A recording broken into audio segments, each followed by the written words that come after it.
শুভর ক্ষতি করতে এসে আদ্রিতের কাছে জব্দ হলো সেবন্তী। সম্পূর্ণ জানতে ভিডিওটিতে একটি লাইক করে দেখতে থাকো।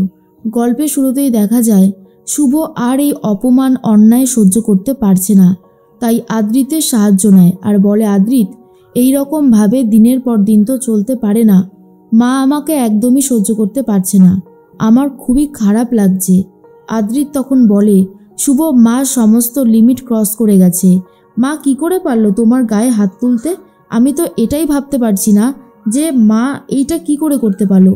আমাদের রায়বাড়ির একটা ঐতিহ্য আছে, আর সেই ঐতিহ্য মা নষ্ট করছে। আমি কিছুতেই সেটা হতে দেব না। তার জন্য আমাকে যা যা করতে হয় আমি করব। এর মধ্যেই সেবন্তীর কাছে চলে গেছে আদ্রিত আর বলে, আর কত অন্যায় করবে তুমি, আমাকে একটু বলবে? না না, আমি তো আর সহ্য করতে পারছি না। তুমি শুভর গায়ে হাত তুলতে গেছিলে কেন? শুভকে আমি ভালোবেসে এই বাড়ির বউ করে নিয়ে এসেছি। ওর যা যা দায়িত্ব সব কিছু আমার। তুমি আমার স্ত্রীর সাথে যদি এরকম খারাপ ব্যবহার করতে থাকো তাহলে আমি অন্য ডিসিশন নিতে বাধ্য হব। ভুলে যেও না, শুভ কিন্তু আমার স্ত্রী। ওর বাবা ওর হাত দুটো আমার হাতে দিয়ে বলেছিল যাতে আমি ওর খেয়াল রাখি, কিন্তু তুমি আমার মা হয়ে ওর সাথে যে ব্যবহারটা করছো সেটার জন্য আমি শুভর দিকে চোখ তুলে তাকিয়ে কথা পর্যন্ত বলতে পারছি না। কেন মম, কেন তুমি এরকমটা করছো? সেবন্তী মনে মনে ভাবে, তার মানে শুভ সমস্তটা আদ্রিতকে জানিয়ে দিয়েছে, কিন্তু আমি তো এটা কোনোভাবেই সহ্য করব না। এর একটা বদলা আমি নেবই। এর মধ্যেই আদ্রিত বলে, কি চাইছো? আমি শুভকে নিয়ে বাড়ি থেকে চলে যাব? যদি তুমি সেটাই সেরকম চেয়ে থাকো আমাকে আগে থেকে বলো, আমি এমনিই চলে যাব। আমি আর এখানে থাকতে চাই না। যেখানে আমার স্ত্রীর সম্মান নেই, যেখানে আমাকে এইভাবে অপমান করা হচ্ছে, আমি সেখানে থাকতে চাই না। সেবন্তী আর একটা কথা বলার মতন অবস্থাতেও নেই। আদ্রিত বলে, যে অন্যায় তুমি করেছো তার শাস্তি তুমি পাবেই মম। একটা নিষ্পাপ মেয়ের গায়ে তুমি হাত তুলতে গেছো। শুভ এই বাড়ির জন্য, আমার জন্য অনেক কিছু করেছে। সেই দিনগুলোর কথা তুমি ভুলে গেলে কি করে?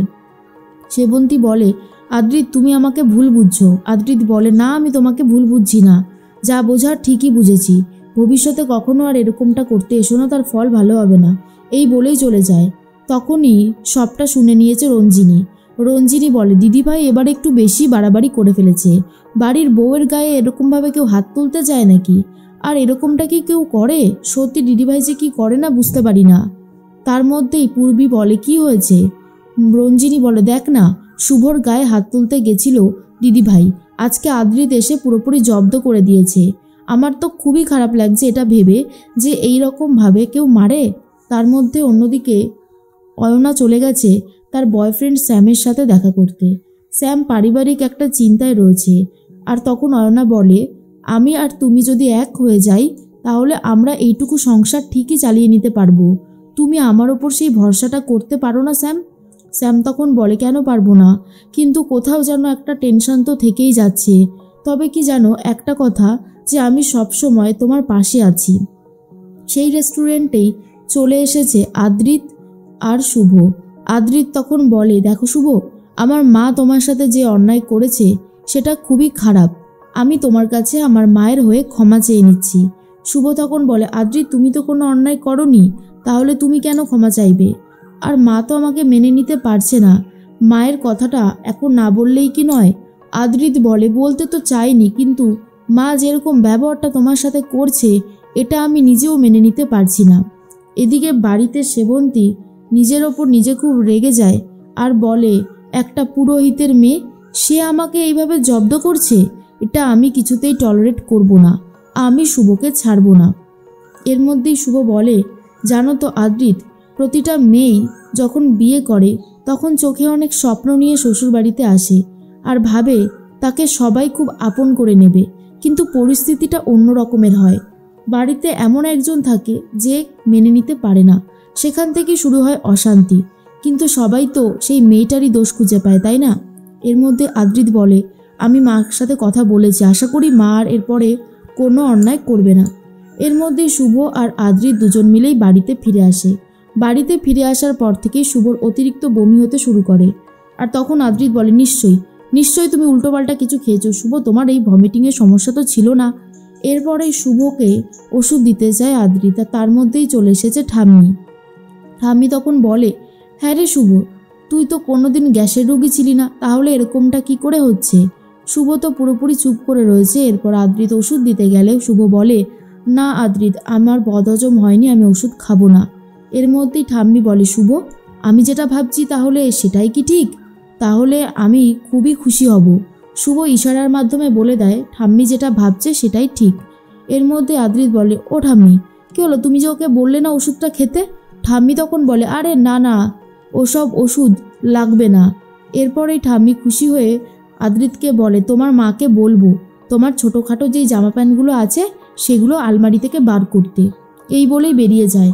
আদ্রিত তো জোর করে শুভকে ভমিটিংয়ের জন্য ওষুধটা খাওয়াচ্ছিল। তখনই শুভ বলে, আমার এসব লাগবে না, সত্যি কথাটা কি শুনবে? এরপর আদ্রিতের কানে কানে বলে দেয় যে আদ্রিত বাবা হতে চলেছে। আর এটা শোনার পর তো প্রচণ্ড খুশি হয়ে যায় আদ্রিত, আর বলে, সত্যি শুভ, আমি তো এই কথাটা শুনে দারুণ খুশি, আমার মতন খুশি বোধহয় আর কেউ হয়নি। এর মধ্যে আদ্রিতের এই খুশি দেখে শুভ নিজেও খুব খুশি হয়ে যায় আর ভাবে যে এই পরিবারে আবার নতুন একটা সদস্য আসতে চলেছে। পরের দিন সকাল হতেই শুভ তুলসী তলায় জল দিতে থাকে। তখন মনে মনে ভাবে, মায়ের কাছ থেকে নিজেকে বাঁচানোর, আদ্রিতকে ভালো রাখার আর এই পরিবারকে বাঁচানোর জন্য আমি যেই পন্থাটা বেছে নিয়েছি, আমি জানি হয়তো সেটা খুবই অন্যায়, কিন্তু এছাড়া আমার হাতে আর কোনো উপায় ছিল না। মা যদি আমার কোনো ক্ষতি করতে চায় তাহলে সবথেকে বেশি যে কষ্ট পাবে সেটা হচ্ছে আদ্রিত, কারণ আদ্রিত আমাকে ভালোবাসে। মা হয়ে নিজের ছেলের কষ্টটাও বুঝতে পারে না, মা এটার জন্যই সবথেকে বেশি খারাপ লাগে।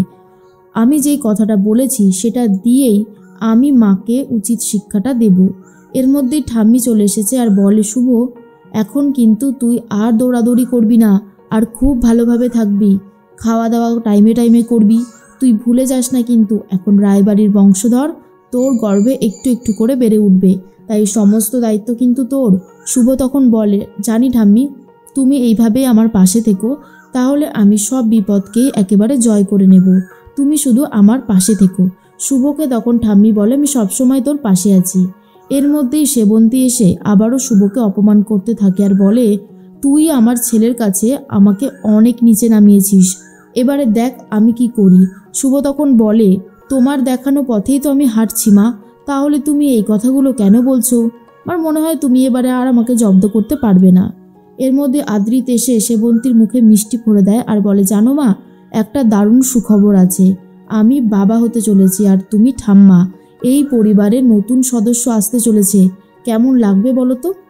আর শুভর দিকে তাকিয়ে পুরো অবাক হয়ে যায় সেবন্তী, যে আমি কি ভাবলাম আর শেষে কি হলো, এটা কিছুতেই হতে পারে না। শুভ বুঝিয়ে দেয়, আমি যেরকমভাবে পুরো কথাটা বলবো ঠিক সেরকমটাই শুনবে আদ্রিত।